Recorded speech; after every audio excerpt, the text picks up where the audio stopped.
Welcome to the Slop Farm. Enjoy the video. In this video, I will show you how to sign a document on your Android phone. First, open the document you need to sign using a suitable application, like Google Drive's PDF Viewer or Adobe Acrobat Reader.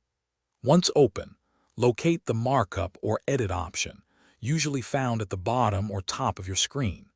Tap on this to reveal the editing tools.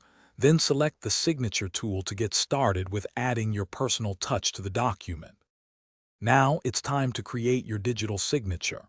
Most applications will present a blank canvas where you can draw your signature directly on the screen. Use your finger or a stylus for the best results.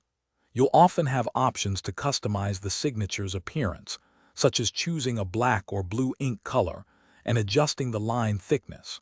Once you're happy, save this signature. Many apps allow you to store up to 3 or 4 different signatures for convenience. With your signature created, the next step is to place it accurately on your document. Simply tap and hold your signature, then drag it to the desired line or box. If it's too large or too small, you can easily resize it by pinching in or out with 2 fingers, just like you would with a photo.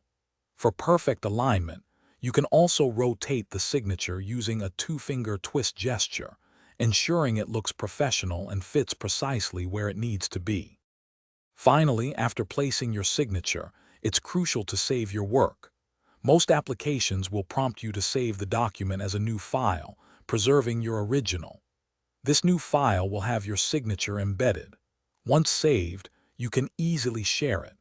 Options typically include emailing the document directly, uploading it to a cloud service like Google Drive, or sending it via a messaging app. Always confirm with the recipient that they have received the signed document to ensure a smooth and complete transaction. Thanks for watching. Consider subscribing if we helped you today.